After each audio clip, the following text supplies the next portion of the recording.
رسول الله علیه السلام او فرمایل هو مني وانا منه، علي زما ده زه د علي ما، علي سره به بد نه کوئ. نبی علیه السلام ته وفرمیل علي که تا ته چا بد وکتل ما ته بد کتلی دي، او چې تا سره چا مینه وکړه ما محمد رسول الله سره مینه کړې. علي کم مقام لري؟ د اسلام څلورم خلیفه دی، په نمبر کې څلورم دی. اسلام یې کله راوړی دی؟ اولنی مسلمان ابو بکر صدیق، په زنانو کې مسلمانه خدیجه، او په ځوانانو الکانو کې اولنی مسلمان علي رضی الله عنه. په اسلام کې داسې معرکه نشته چې علي رضی الله عنه دې پکې شرکت نه کړی. صرف په تبوک کې نبی علیه السلام ورته ویل چې ته پاتې شه زنانو ته. منافقانو پروپیګنډه ورپسې کوله چې علي د کار سړی نه دی ځکه یې پرېښی دی. علي منډې کړلې نبي علیه السلام پسې یا رسول الله، خلک وایي ته د کار سړی نه تکړه نه ځکه دې پرېغوستلم.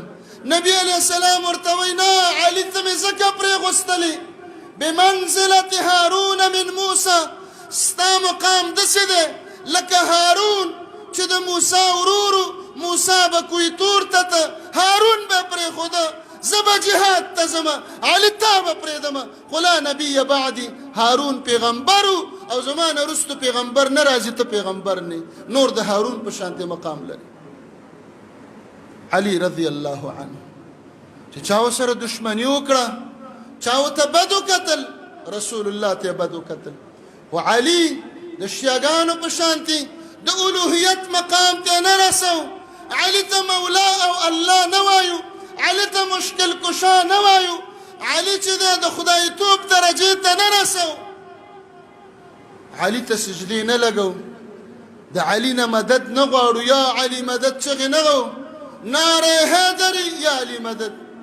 دا د علي سره دشمني ده. علي داسې خلک ورته غورځولي. په هغه وخت کې دا ډله پیدا شو شیعان علي، د علي ډله. علي ته به اله ویلې، مددونه به یې ترې غوښتل، هغه راونیول وایي دا خلک وسېځئ. دا چې الله نن دوی په خپله په خپلو ځانونو مسلط کړي دي او په خپلو چړو باندې ځانونه وایي، په زنځیرونو یې وایي، په سینه په لاسونو باندې سینې یې وایي. دا سزا الله ورکوي چې یو انسان علي بنده دی، بشر دی، انسان دی، هغه څنګه د خدایتوب درجې ته ترسي. مقام خو په اسلام کې دومره اوچت دی چې د رسول الله ملګری دی علیه السلام، څلورم یار دی. او علي نبی علیه السلام فرمایلی علي فی الجنه، علي په دنیا کې جنتی دی. د دې نه اوچت مقام دا نشته. رسول الله علیه السلام فرمایلی که چا زما سره مینه وکړه دا به د علي سره خامخا مینه کوي، او څوک چې د علي سره دشمني کوي دا زما سره دشمني کوي. اقول قولي هذا واستغفر الله.